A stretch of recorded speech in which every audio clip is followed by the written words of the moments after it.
Hey guys, how's it going? And happy Thursday. I hope you guys are doing good. There's like tons of crazy stuff going on right now in the gun world today, but we're going to hang out tonight and have a good time. Now, my guest, Matt Christiansen. Hopefully, you guys are already aware of his channel, but if you're not, definitely go down in the description, click on that link. Awesome, dude. I really enjoy his content throughout the week. There's a killer live stream every Sunday night, the Matt and Blonde Show. Totally awesome content. So we're just going to talk about, guns and ammo, where we're at right now, the whole thing going on with the culture. We're also going to talk a little bit about the AFT, and this is a little bit of an inside joke from his last stream, but he might even give me a little advice on how to pick up chicks if I need to. So make sure you check out the Matt Christensen channel. And if any of his listeners are listening later on in his podcast, welcome. And I hope you guys enjoy the show too.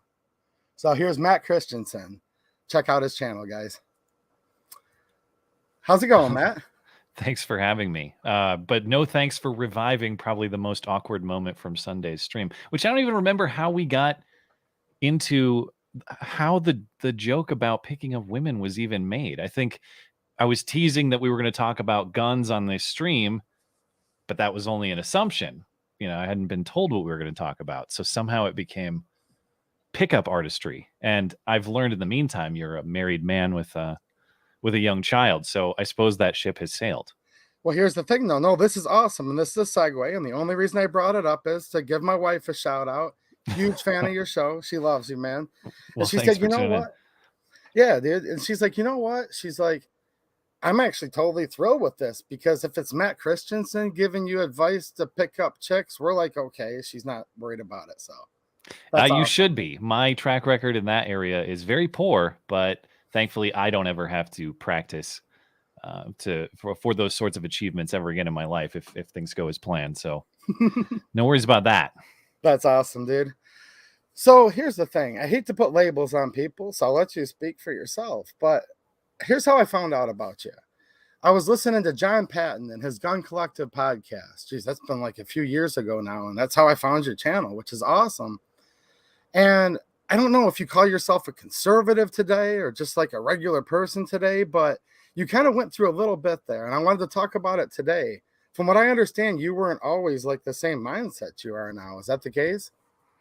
Yeah, I used to be a good boy Democrat. I voted Obama twice. I mean, I thought the Democrats were the good guys. And starting about late 2015 into 2016, there was a lot of the most fundamental principle for me that I've never betrayed, or at least I hope I haven't, is the free speech issue.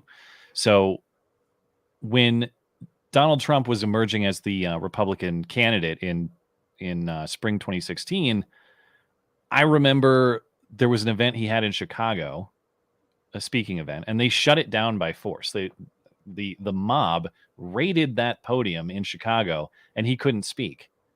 And I didn't like Trump at the time, and I'm not a Trump super fan currently either. But I've kind of come around on him a little bit since then, certainly. But a lot of my quote unquote team back then was celebrating the forcible shutdown of a political speech, and I'm thinking, I thought we were the free speech team. I don't like Trump, but why are we clapping at the forcible shutdown of a speech?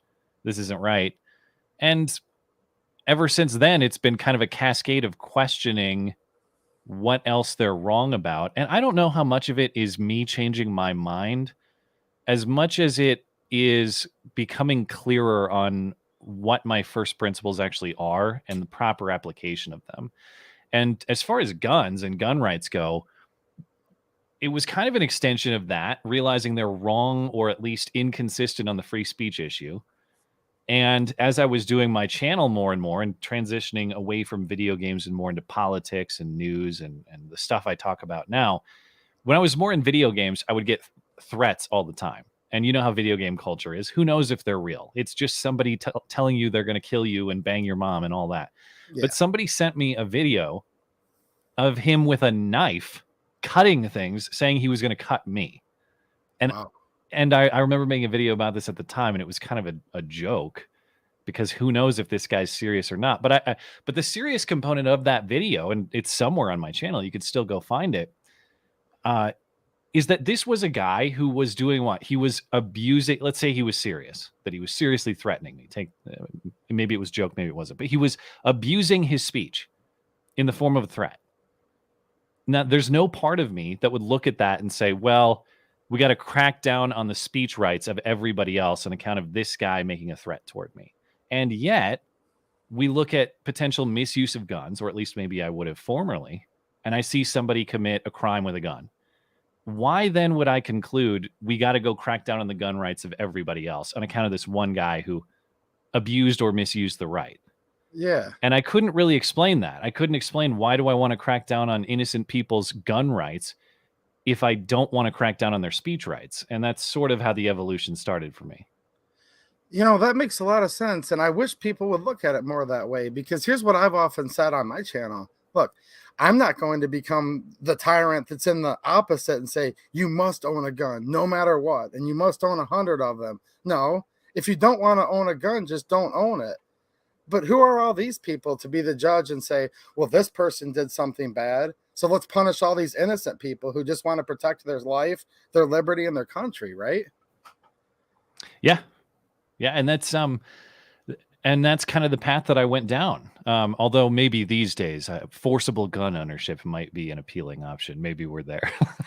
Maybe we do need to go there, actually, because it's our duty.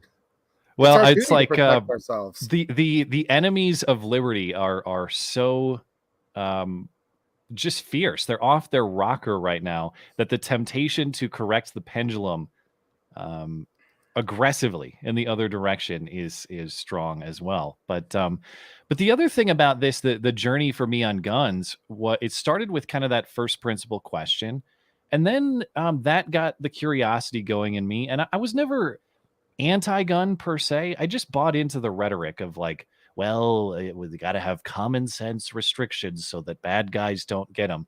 But I realized I didn't really have a concept of what the legal landscape actually was.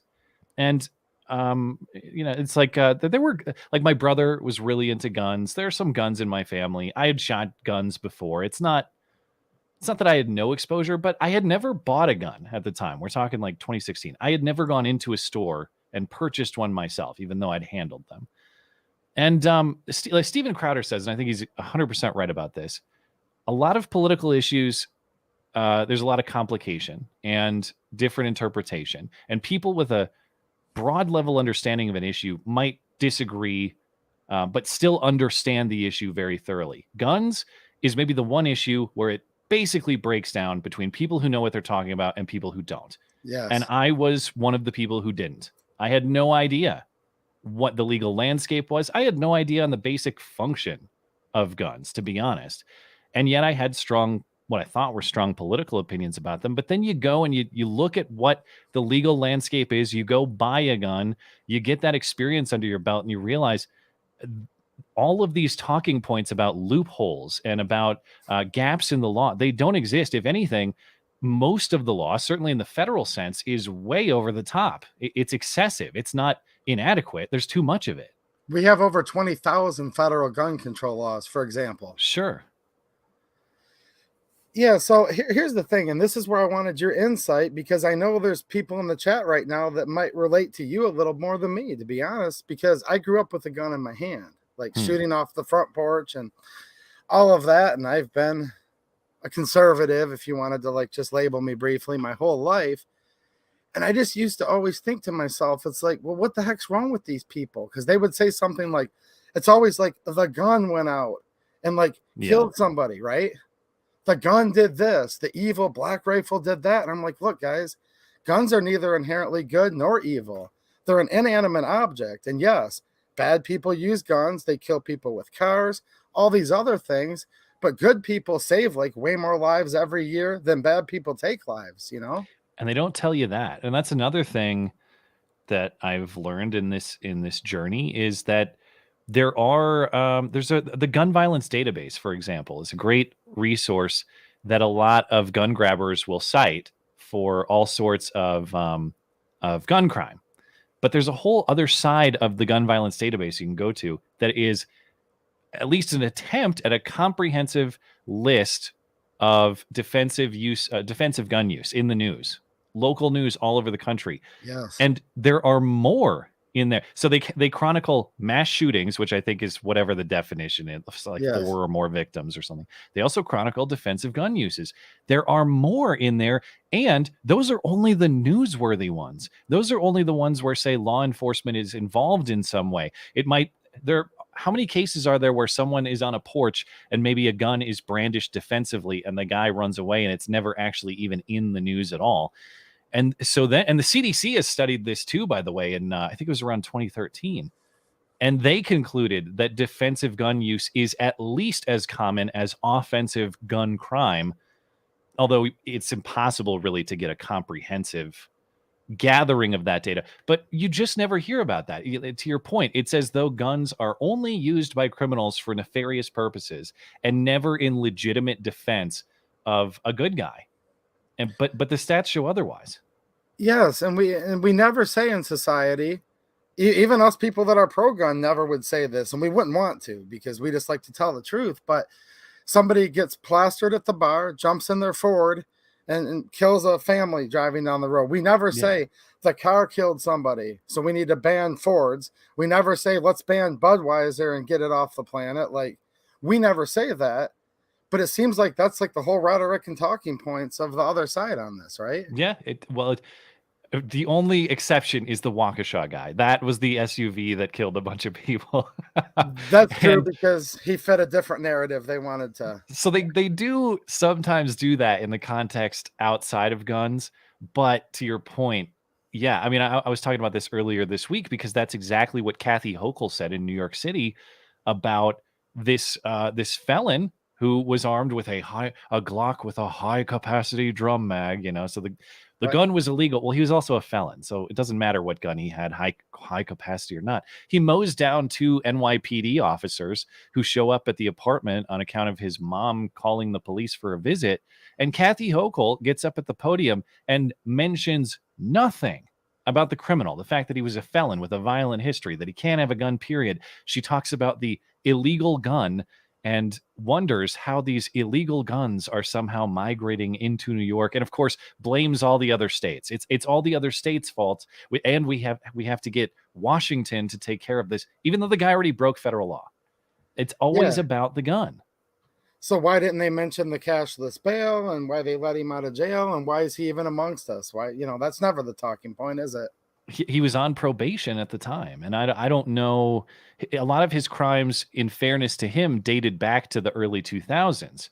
And I think there's a lot of debate to be. I don't know what the status of his charge against him was, and there's a whole separate debate on whether felons should be prohibited persons after they've served their sentence, for example. Yeah. But in this case, the federal law is what the federal law is, and he was not in compliance with it. And yet, what's the answer? It's not just that we need more law in New York. It's that we need our BS federalized on everybody else across the country. Yeah, and what you're saying kind of transitions into the next thing I'm thinking. And by the way, thanks for the super chats, guys. You guys are totally awesome. Thank you so much. So basically what it comes down to is this. This is my opinion. Criminals, they don't follow laws by sheer definition because they're a criminal. But good people and law-abiding people don't really need laws because we're just going to do the right thing, right? Now, if you look at 2020, they said over 10 million new gun owners in the U.S. Now the stats have come out for 2021, 5-point-something million new gun owners. And here's my take, and I want you to chime in on this. I think it's because people have finally realized, they call them mostly peaceful protests, right? Let's go, Brandon, by the way, guys. And they'd sit there and they'd say mostly peaceful protests. You remember that? The CNN anchor's like, of course. Besides that Molotov cocktail, boom, besides that CVS in flames, mostly peaceful. And here's what happened. Literally, when seconds mattered, police weren't minutes away like they usually are. They were told, stand down, don't respond. And people are like, oh, wow, I have to protect myself. So there's like a ton of new gun owners, right? And some of them are former Democrats. They might still be Democrats. So what do you think's going on with all of that? Oh, I think 2020 was a big awakening for a lot of those people. The realization that The assumption that law enforcement or emergency responders are going to be there to protect you was broken. And the truth is, they don't even have to be given a stand down order necessarily. They could be great people who are perfectly capable and proficient. Fact of the matter is, even if the police department is across the street from you, if a criminal comes to you in your immediate vicinity, they can't get to you faster than that guy's already in your face. Here's a great example. Do you remember there was a mass shooting in was it Virginia Beach? This was within the last 2 years or so. It was one case where the guy actually used a suppressor, which is very uncommon. Yes, But that he was a did. city worker, I think. Yeah, and it was a city office or some sort of office building, and he rampaged that place and killed X amount of people.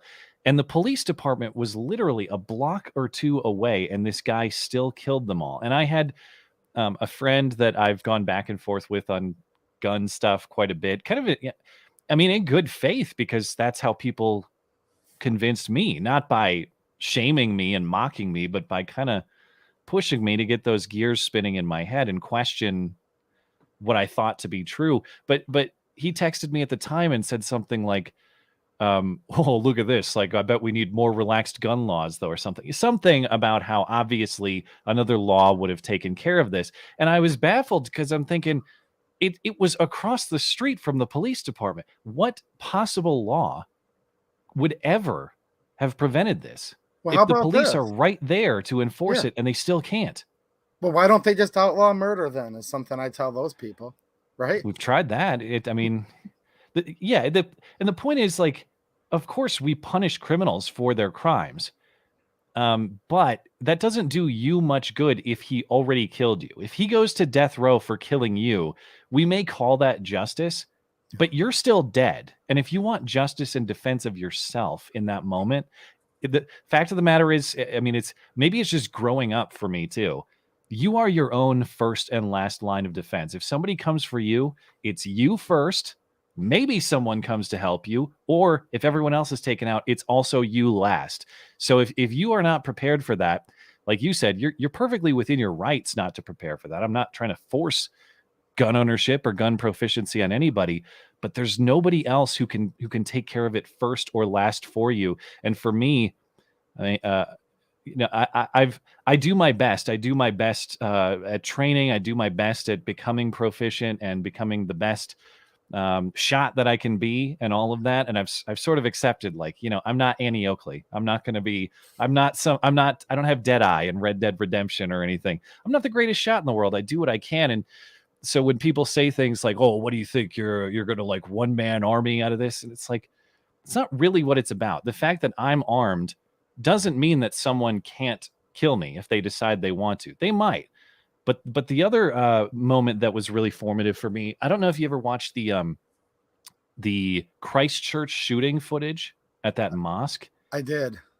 I mean, that's like video game stuff where the guy has a GoPro taking, I think he had a shotgun and an AR. I can't remember what he was armed with, but he is HD live streamed the most graphic mass shooting first person footage you could probably ever see. Yeah. And you watch these people down on their knees begging for their lives. You watch people trying to intervene with him and still getting shot.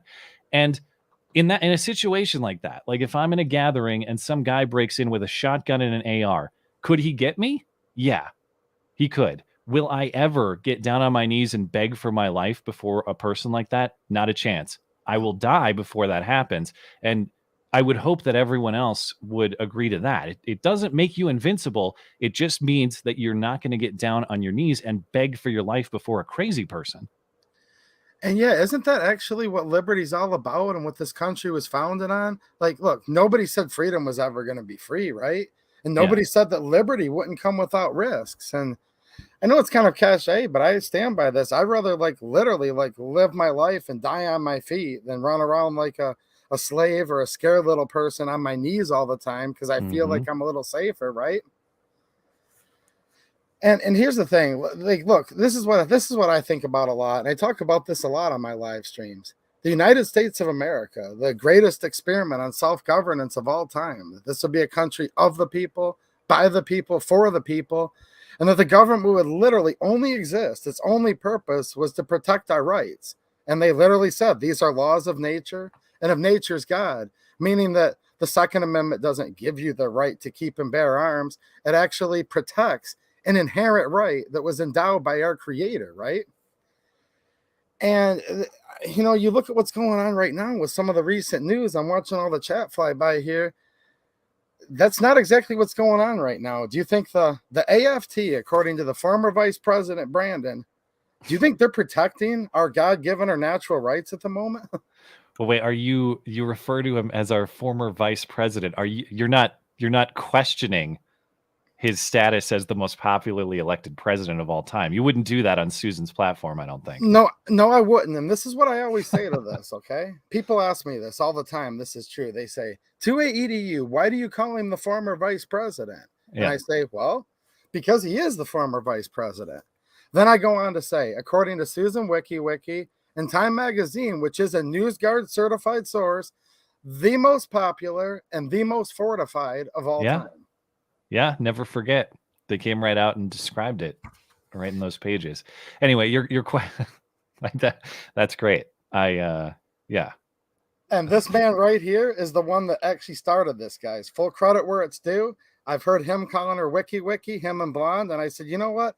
I'm going to run with this because politics is downstream from culture. And we should, take jabs at these people. As far as I know, that is the correct pronunciation of her name. So we've just gone with Susan WikiWiki as long as she's been at the helm, which has been, God, how many years at YouTube? But anyway, your question is about, and I assume the AFT is a reference to the former vice president too, huh? Yes. Are they protecting our natural rights right now? What do you think? No, about that? You talk about unconstitutional gun laws. Now, under the original Constitution, there's some debate about what latitude the states had in these matters. And maybe you want to make the argument, well, if states want to handle guns in different ways, there's constitutional, that the federal government was designed to, or the federal Constitution was designed to restrict or define what the federal government can do.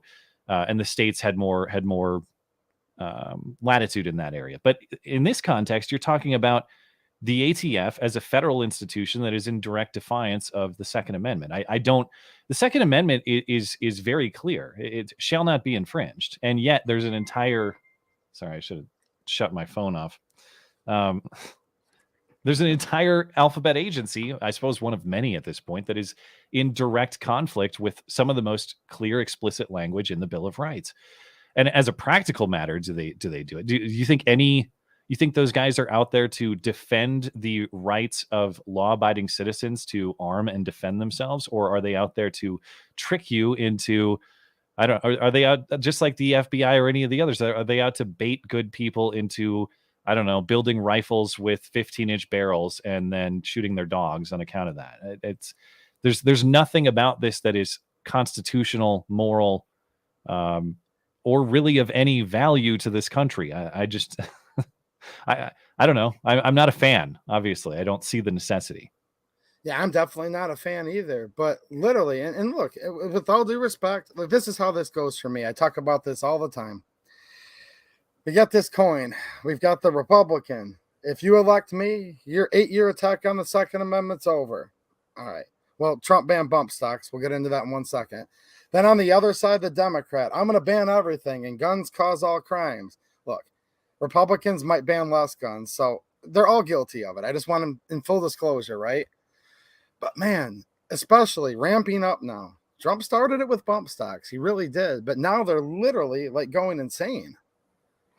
Yeah, you were mentioning before we're live, and you're probably a little more up on some of the stuff that's going on, but I saw a news piece earlier in the week about the targeting of 80% kits. They want to treat those as guns. Make sure you have to get the full, you got to go through the background check. You got to do all the processes though you were buying a gun, all of that. And then you mentioned the trigger kits too.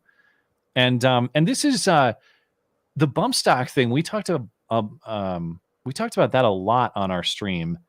And I wanted to emphasize to people, even outside of the gun world, how bad of a move and a precedent that is, because there are a lot of people who don't care about guns and think, okay, it's some stupid piece of plastic you put on the gun and makes it shoot fast. What do I care if they ban them? I don't even have an AR, let alone do I want one that shoots faster or can shoot faster than others. Yeah. So a lot of people just kind of brush that off as like, that's sort of like a niche gun guy thing. Who really cares? Well, it was the federal government outside of Congress, extra legislatively redefining what your property is, and then forcing you to surrender it to them or destroy it. And even if you're not a gun guy, and I think that's offensive enough in the gun context, it's such a property rights issue. Let's say that the EPA decided that your car it pollutes too much, that it's not environmentally friendly. They go outside of Congress and they just decide that it is in violation somehow of some existing federal law, and they compel you to get rid of your car. Or just think of any other property that they could do this to. That's why the bump stock thing was so important. Now we're seeing it accelerate in the gun context too, where they just say, well, we know machine gun under federal law has a specific definition, but if there are things that shoot too fast than we like, or if there are things in the case of the 80% kits that are too close to guns, we'll just say they're guns. But again, there's no limitation. It's just up to the interpretation of the Justice Department and whatever alphabet agency to redefine your property into some legal violation at their own whim. Yeah, and I would know literally what you just described. I'm not trying to put words in your mouth, but the way you actually described what the word tyrant means, somebody who's ruling outside of the rule of law. And the Constitution is very specific. Congress makes law. We have 3 branches of government, right? Just humor me on this. Now, this is actually kind of like fiction nowadays, and that the executive branch, which is where the AFT, Department of Justice, work under, they're supposed to dutifully execute laws that are coherent with the lawmakers, Congress. And I don't see any of that going on with a lot of these new AFT things. Do you? Well, it's a really broad problem for the federal government in general. We have a lot of members of Congress who are averse to accountability. They don't want accountability. They want to package up giant omnibus budget bills and spend all the money we don't have. And other than that, really delegate policy decisions to all the bureaucracy. Guns is one example of that.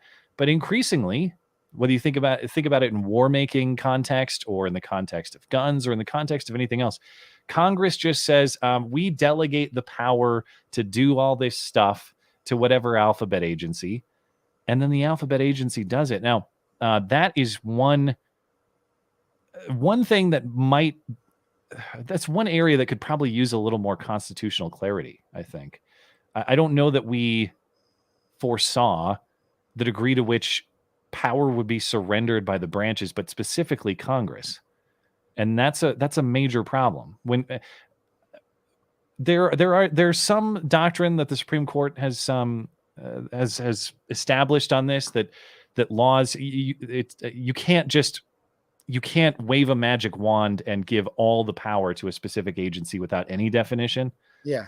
You can't leave major questions, as they call it, up to the alphabet agencies to decide for themselves if they're major questions of policy. But even still, we have largely delegated a lot of lawmaking authority to unaccountable bureaucrats. And that's really true across all sorts of policy contexts, not just guns.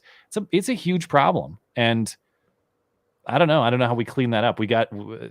Somehow we have to put another provision in there that says, no, seriously, only Congress writes the laws. That's it. Well, it's funny because, and I'll mention another Supreme Court case in 1 minute, but no, you just reminded me. I was thinking of this, man. It's like I'm psychic. I knew what you were going to say, but Trey Gowdy actually had this really huge speech on the floor of Congress a few years ago. And he was like, yeah, Congress makes the law. And he's actually proposed a law that said the law of the land is Congress makes law. And that's, it's insane. Yeah. Now the courts too, the Supreme Court, we might be halfway happy or real happy with recent decision, but at the same time, there was a case that happened in the 80s and it was called United States Department of Natural Resources against Chevron. And basically, they were up against the Department of Natural Resources interpretation of a law that was in direct conflict with the law. And unfortunately, that's the case the AFT is using right now, where SCOTUS found that, look, if there's something in a law that's being interpreted by an executive branch, the interpretation actually has more force and effect of law than the law itself, but they narrowly confined it to only civil matters, like regulatory matters. The AFT is literally citing Chevron as how they can reclassify what a firearm is or what a machine gun is. Oh, I didn't know that. But yeah, where there's a will, there's a way. They got the lawyers to make it happen, And yeah, and that's true, as you mentioned earlier, across administrations too. It was Trump and Jeff Sessions who did exactly this in the context of bump stocks.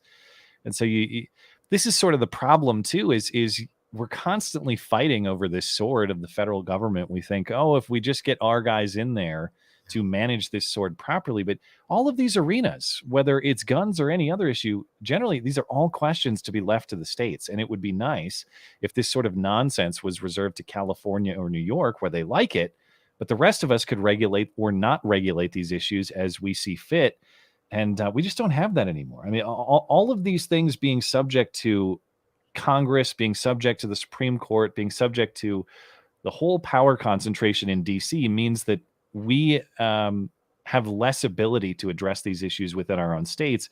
And we're all at the mercy of their nonsense and their mistakes and their corruption. If you want to be cynical about it, you could view it as just they're incompetent, or you could view it as they're the kind of evil. And it's hard to argue they're anything but kind of evil to be kind about it. They might gracious. Yeah, I mean, they might be they're actual movie villains at this point. Yeah, and that's the thing. We are not the federal government of Washington's D.C. No, we're these United States of America, and that's kind of what the 10th Amendment reaffirms too, right? Well, it seems like one of the loneliest amendments at this point.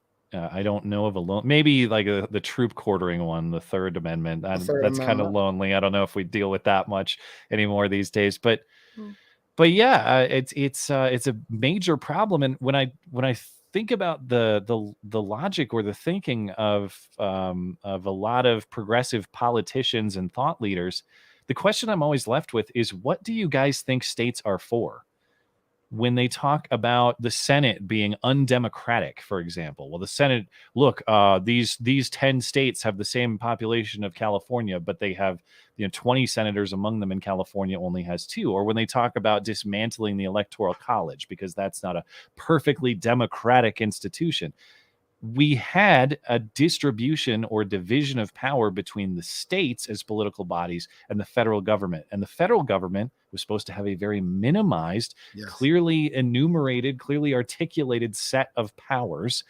And the states handle everything else. Instead, we've totally inverted it. And the second that we have a problem with a stray cat in our neighborhood, we want DC to fix it for us instead of solving it among ourselves and specifically within our states. And that's the frustrating thing, man. Like, I'll sit here and talk about how insane New York is, or how insane California is. I can agree on the principle that they should be allowed to be completely insane in their own states. I just want to be left alone in my state of Montana and not have them federalize all their crap and make us follow them. But they can't generally agree to that arrangement. Everything they want has to be imposed on us. Yeah, and they say democracy. Well, the problem with that is we're not a democracy. We're a constitutional republic, and that keeps us from having the mob rule and the tyranny of the masses. Now, when we're talking about the 10th Amendment, it says that except for the very specific powers that are delegated to the federal government, and as you said, those are very few, the rest lie in the states and respectively to the people. So the people actually are granted the highest authority in government. So with that said, what the heck are just regular nobodies like me and you and all the rest of the people watching going to do about this? Have you thought about that? Yeah. And frankly, it's a dangerous and unpleasant question. And I mean that dangerous in the internet context. And so I'll choose my words very carefully because I don't want you to get in trouble on account of me. Exactly. Hi, Susan.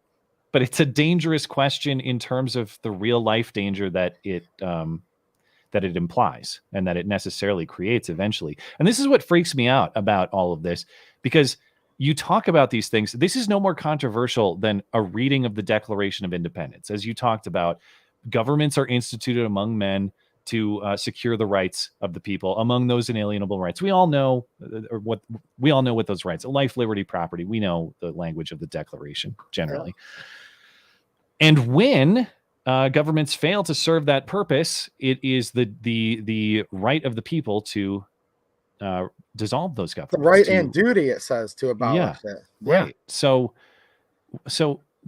that's not a call to violence. That's not terrorism. That's the philosophy on which our country was founded. And I talk about these issues because I want a return to that as peacefully as possible. I talk about these issues because I want words to solve the problem. I genuinely do. I have a lot of dislike for the politics of the progressive left right now. That doesn't mean that I want any sort of physical or violent conflict, but what freaks me out is if we don't heed these warnings and if we don't recognize that decentralizing power and keeping decision making as local as possible prevents conflict, what happens? You get all this centralization of power, and this isn't just talking about this country. Look at every historical example. Power consolidates, it concentrates, it becomes unstable, and it blows up. Yep. And I don't want anything to do with that. I really do not. But I can't see any other. I wish I could predict. I wish I could say, well, if it got too concentrated, here's an easy way out where all of our rights would be restored and freedom would resume and we'd all be happy. It doesn't work that way. It's referred to as the tree of liberty for a reason, and it's messy. And again, just to be as clear as possible, I don't say that with any sort of eagerness. I say that with a recognition for the historical pattern, and that's why it freaks me out. It's a very ominous path that we're heading down. Yeah, I mean, power corrupts, and absolute power corrupts absolutely, and that's been shown throughout the sands of time. And I always try to encourage my viewers, we have to fight like hell to keep this country, because look, if we lose this experiment on self-governance in this republic, we ain't going to get it back. It might be 1,000 years. It might be never until we see another United States of America. And we've seen all this tyranny that happened. You know, wars, countries that were going to have this Reich that would last 1,000 years. All of these other things that we've seen, like in our lifetime and our grandparents' lifetime, America was always that country that would go in and save this country, save that country, tear down the wall, fight off communism. If we can't save ourselves, do you think anyone's going to come and help us? Well, and that's what worries me too, is just the breakdown of the individual urge or responsibility even to defend himself.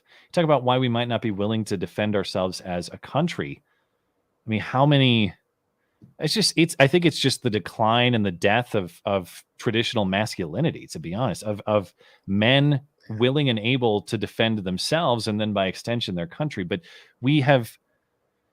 I mean, I don't know. I don't want to. This whole the whole coronavirus episode of the last 2 years has been a very disappointing awakening to me about how easily people will surrender their rights when they feel like they're scared, and how easily they will submit to someone who claims to have all the right answers just because they're a supposed expert, or they have the right educational qualification next to their name or anything. And I'm not even saying that to discredit specific people. I'm just saying, when you surrender your rights to make decisions about your life for yourself, you have surrendered everything. You don't treat that decision lightly. If you agree and want to follow the advice of people you think are smarter or more informed on an issue than you are, great. That's still you making your own decision. I don't have a problem with that. But we have seen an eagerness to allow an elite few to run our lives uncritically. And before all this, I thought that I thought liberty or death meant something. I thought that people would hang on to those rights at all costs, even if it means they might make the right decision. They might die for making that right decision, but that freedom and your rights to generally run your own life are not something that you sell for anything, really. I know. And here's the thing. We were warned about this long ago. Like, there's nothing new under the sun. Stuff just keeps repeating itself. And some people are smart enough to learn from past mistakes. Other people just want to stick their head in the sand. And you had Ben Franklin. He put it pretty clearly. Those who would give up an essential liberty for a little bit of perceived security actually deserve neither liberty nor security and will ultimately wind up with neither. Yeah. And I think that's what you're talking about, right? Yeah. Yeah. It's hard to argue. I wish I could run a simulation where the whole coronavirus episode, and I know this isn't really a gun thing, so I'll be brief with this, but where let's say that none of this was handled federally, it was all left to the states, and the federal government just said meh.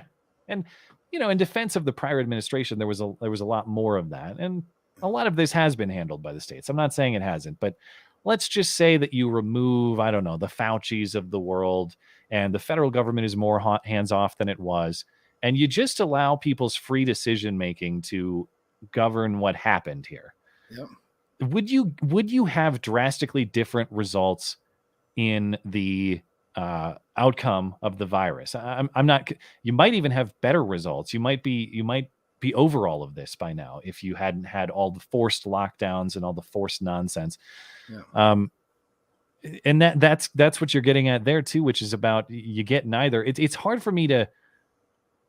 If someone wants to say that the trade-offs for all the ways in which we violated people's rights and all the businesses we destroyed, all the wealth that we destroyed, that was obviously worth it because of the lives that we saved, I just need to see the information. I need to see that data.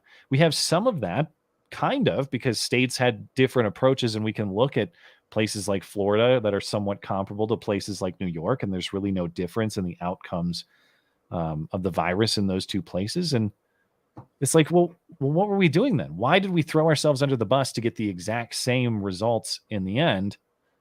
And that's the point that you're talking about with Ben Franklin. You sacrificed your freedom in the interest of security or safety, but you actually got neither out of that deal. You didn't get anything positive. Yeah, and here's something I'm going to assert, in my opinion, as a matter of fact. I know we lost liberty. I know we lost freedom in the last year and a half.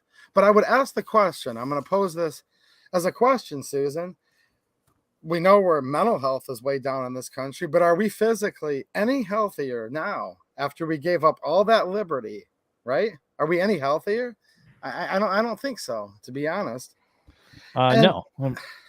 We stopped people from going to gyms, and we encouraged well, I'm sure there was a lot of takeout consumed over that time too, so there's probably some data on that. Although, in fairness, I think the average BMI in our country is always increasing regardless. So it'd be hard to say what is attributable to the lockdowns and what isn't. But another thing that was interesting on that front was that deaths in 2020 did increase, and part of that appears to have been because of the virus. But there are hundreds of thousands of deaths that are part of that increase as well that were unrelated to the virus. Things like heart disease, things like diabetes, things like Alzheimer's, things like all sorts of issues that were largely a product of people not visiting the doctor as frequently or their healthcare facilities being shut down. And that isn't according to me. That's according to the Journal of the American Medical Association, who acknowledged as much, but it's just never really published broadly by the media. We talk about the increase in deaths, and it's like, yeah, I mean, but across a lot of causes. It's not just that these people got corona and died. It's that we weren't engaging in healthy habits, and we weren't seeing the doctor as frequently, and that caused a lot of deaths too. It did, and there's tons of negative stuff with this. I want to transition in the few minutes we have left here. Thanks for the super chats, guys, and I'm scanning the chat here. I don't know if you can see it on your end. Lots of people really appreciate you being on and are enjoying the conversation. I just wanted to let you know that, man. Well, yeah, thanks for having me, and thanks to everybody who came over to listen live. Yeah, so here's the thing. Look, there's so much doom and gloom going on, and we need to address the tough topics because we can't just put our head in the sand. We can't just keep pushing this down the road. But I think I have a little optimism, and I want you to weigh in on this. 10 million new gun owners 2020, 5.3, I believe it is, million last year. people finally realizing I'm responsible for myself. I'm responsible for my own security. Basically, they're saying, I want to be an actual American and stand up for my own values. Yeah. What do you think, man? Are we getting like a little bit of a surge in this culture war that we can kind of parlay on and kind of start winning again? Or I'm sure there's some of that. And here's another piece of encouragement, that there are a lot of states doing absolutely killer things right now, among them my state. And it is easy to get very disillusioned by politics, especially when you're looking at DC, because you can go and rage tweet at these people. You can call their office and yell at some intern for 10 minutes, but to actually talk to your senator or any senator, good luck. It's probably not going to happen. But if you want to talk to your state rep, your state senator, they probably live like right down the street, and you can go talk to them personally. And you might think like, well, that's kind of a waste of my time. There's all sorts of awesome, like in Montana, we got constitutional carry this year. We're one of several states that did that. There was, in my opinion, at least, some productive work done on the abortion issue. There was productive work done on election security. There's all sorts of good things happening at the state level, and Montana, the state, politically is headed in the right direction. I know that that is true among dozens of states right now. yeah, And that is because, we elected good people to our state legislature. And I remember the woman who is now my state senator came to my door before the 2020 election, and she was just out campaigning, and she's just a dentist lady in the area, and she was really cool. And we had a nice conversation for a little while, and I can talk to her anytime I want. Yep. And you'd be surprised how much influence and responsiveness you can have with your state rep, who, by the way, has a lot of influence over change that you'd like to see in your immediate area. It's not actually that hard. Oh, and the other thing too, it's not just your reps. Like, look what's happened in Virginia is a great example too, with the school boards and the election of the new governor. It's like none of us really, I don't look forward to going to a school board meeting and yelling at people or something like that, but it's also not that hard. It's not that hard to do, and it's made massive difference. So whether you care a lot about what your kids are being taught in school, or whether you care about any other issue, or whether you care about your gun rights, you really do have a lot of opportunity at the local level if you just make that little effort to get it done. And a lot of people are. That's also very encouraging. Yes, and as the founding father said, and I think it's the most beautiful thing that was ever written, besides personally, the Bible, but as far as the founding documents, the Declaration, it says it all in there. And they say it's your right, it's your duty to abolish this government. And that's what I think you're talking about, Matt. That is abolishing a tyrannical government, actually getting involved with your school board, with your delegates. Delegates are a big thing, state politics, people you can actually talk to, getting the right people in there that will truly represent and fight like hell to stand up for your natural rights. Isn't that a form of abolishing this tyrannical government that we're supposed to? Well, that's the ideal form. That's what we would all hope for. And it's very realistic to do in your local and state context. To the prior conversation, it's very hard to do in the federal context, where they've seized so much control over your life. It's so far removed, and the power interests are so entrenched. Doesn't mean you don't try, but that in the federal context, it's a prepare for the worst situation for me. And again, I don't say that with any sort of offensive intent. I say that with a fear that one day any one of us could be targeted by these people who are largely unaccountable and live thousands of miles away because they decided they don't like what we say on the internet, or they decided that they don't like that particular gun that you have, or they decided they just don't like your stupid face and they want to shoot your dog. Those are realistic things that happen. And that's, it's hard. I guess it's hard for me to walk down, to go talk to the ATF director if I want to. It's very easy for me to talk to my dentist lady, the state senator. Yeah. Very hard to talk to the ATF director, and that's a problem. Yeah, I agree. Like, look, guys, the former vice president, because he is the former vice president, we're not going to be able to talk to him. And even if you did, Shubin and I'm going to ask you to pressure. He doesn't even know where he is. Literally. You nailed the pronunciation on that. I've never heard someone get it exactly right. That was pretty good. I do it a lot, but I'm going to show you guys Yeah. this. I'm going to try to not dial him or dox him. That's my state rep, guys. He's in my cell phone right here. I text him and even call him when I see fit because he's a public servant, and that's quite frankly his job. So I think that's something we should be motivated for. And look, the Second Amendment, I always say this, they're all cherished. I love them all equally, almost. But here's why I have a particular liking to the second. I think it was literally put there to protect our natural right to keep and bear arms for if, or rather when, they ignore all the rest. And that's one of the checks and balances of our government, right? Yeah.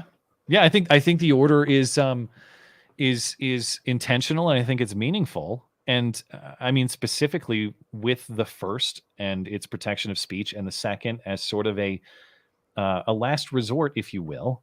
Yes. And that is the order of operations here as a matter of effectiveness and morality to me. If there's some problem, if there's some violation of my rights, even you don't go straight to the gun as your answer, and you shouldn't. You should address these things with words. You should make an argument, and if your goal is just persuading people too, there's probably, well, how do I want to phrase this? Words are probably the greatest power of all of them. Let's put it this way. If I want to actually change, I don't know, change your mind, change your behavior, something like that, I have to convince you. I have to actually change your mindset. And I could do that with a gun. I could point a gun at you and say, you will do this. But unless you've decided in your mind freely that this is what I want to do and this is what I think, I mean, I haven't really done that. I've just, if I'm pointing a gun at you, I'm just kind of threatening you to get you to do what I want. That's why the first moral step is to convince people. And the most effective step is to convince people, because they'll be acting on their own behalf. When that fails, it becomes a defensive issue, and that's why the second is listed afterward. Because it's supposed to be an option that is secondary to the attempt to discuss, to persuade, to do all of those things that speech entails. Yeah, no, I totally agree with you. And I think it's this might be putting it lightly, but for lack of a better word, the Second Amendment and all of the arms that this country has, because we're the most well-armed country in the world, it's kind of a bargaining chip, because it is a little bit of a circle. You know, they'll say, look, the pen is mightier than the sword. And I believe that, except for someone can come with a sword and take your pen from you. Yeah. And Chairman Mao, I'm going to bring Mao into this. Evil person, terrible person, but he was smart in one thing he said. He said all political power comes from the barrel of a gun. And I think that's why the Second Amendment was put there, to protect our right to keep and bear arms, because when we go to the government and we assert to them, this has to stop, you're done, we have that political power with us, where we actually have a seat at the table where they should listen to us. Have you ever thought about it like that? I mean, I suppose there's a lot of power that can be achieved at the barrel of a gun. That's and true. I don't mean by us pointing it, just that we have them means we might be able to talk a little louder, if that makes sense. Oh, I see what you're saying. I mean, what I was thinking is that in the context of him, like, political power and morality are certainly not the same thing, and that's why the gun has to be wielded with proper moral principle. And certainly he probably did not do that. It would be safe to say. No. But I guess what you're saying is that that the speech becomes stronger. I suppose the speech becomes amplified by the respect that has to be given to the gun in that context. Is that a fair way of? Yes, and here's another analogy. Let's pretend we were in the same room right now, and you started to tell me something I didn't agree with, and I just tried to backhand you across the mouth. Right. No, you might just knock my lights out, so I probably wouldn't do that. And I think that's kind of where the whole balance of power is. We can talk to the government, and they can't just roll down the street. I mean, they have done this actually, but generally they don't just roll down the street with troops and tanks, because they know there's a gun behind every blade of grass, and that actually gives us some power. Yeah, I see what you're saying. The degree to which they value your words or treat them seriously rests upon the degree to which they respect you. And I would like to believe that we all owe each other a certain level of respect as just a foundational moral principle. Yeah. But when you're that powerful, we know how corrupting that can be. And maybe you don't have that fundamental moral principle to give the people the proper respect they deserve. And so that is where the respect is restored. I think you're saying is when there is a consequence for disrespect. Yes, exactly. Because I'll say this real briefly in a couple minutes we have left. When they were writing the Federalist Papers, Madison, Hamilton, they co-wrote some of them. So either Madison or Hamilton said this. They talked about the concept of why do we need a government? And they said if men were angels, we wouldn't need any government at all. But since men are not angels, we're going to need a government to protect the people's natural rights. And then they went on to say, if the government were angels, right, we wouldn't need any checks and balances. But since the government is certainly not angels, we need both internal and external checks. And the internal checks are the documents, and the external checks are we the people, you know? Well, yeah. And you think about it, the check that represents is no different in the context of the government than it is with the mugger who approaches you on the streets. And one thing that really frustrates me is for some reason, it's like it's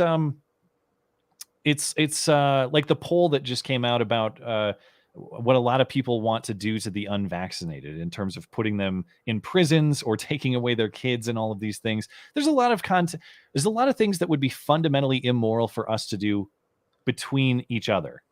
But for some reason, we think that if the government does it, it's granted some sort of moral license, as though the government exists on a moral plane above the rest of us. Right. But it doesn't. And if a mugger on the street can come and threaten you at knife point or gunpoint, and it would be justified to defend yourself with a firearm against him, there is no moral difference than if the government exerts similar force against you in any sort of unjustified way. So, yeah, I mean, the moral principles that apply to both. So the check that exists between you or me as just guys on the street interacting, just as validly exists between all the bureaucrats in DC who similarly would want to mug us, maybe just wearing a suit and tie to look like moral professionals while doing it or something. Yes, and I believe that was the intent of the founding fathers, and I believe just by the plain language of the documents they wrote, that's how they formed this republic in this country, right? Yeah. Well, man, dude, this is crazy, man. It's like 9:58 here, and it felt like it was 5 minutes. So I had a really good time hanging out with you, dude. Yeah, I appreciate the discussion, and thanks for having me on, and thanks for popping into our chat too. We appreciate it. Yeah, and I know you're like a way bigger YouTuber than me. Like, who cares? But you guys probably already know about him. But will you plug all your stuff real quick, just for people who are just now, meeting you? If you're interested in checking out my stuff, I'm doing, like you mentioned, we do a long form stream on Sunday nights. That's the Matt and Blonde Show. Twice weekly, I do shorter, a little more in-depth breakdown, short videos of my own on political issues, sometimes gun issues, but just political and news topics from sort of a pro-liberty, pro-constitution perspective. Yeah. And those are twice weekly. But all my stuff is found on my website, mattchristiansenmedia.com. It's a long name, but it's Christian like the religion, SEN.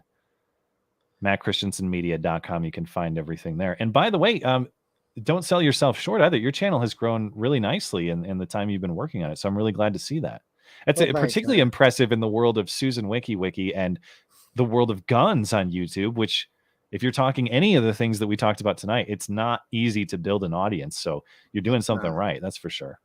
Well, thanks a lot, man. I really appreciate you coming on tonight to encourage all these good people in the chat, and just keep fighting the good fight, man. You put out great content, and you're really helping a lot of people get through these times. I want to let you know that. Well, thank you. I appreciate that. And you as well. Thanks for having me. Cool. Definitely check out his channel, guys. And I guess I'll be hanging out in your chat here this Sunday night. All right. Anytime. Appreciate it. And I will be back here for my regular stream tomorrow night, guys, 9:30 p.m. Eastern time.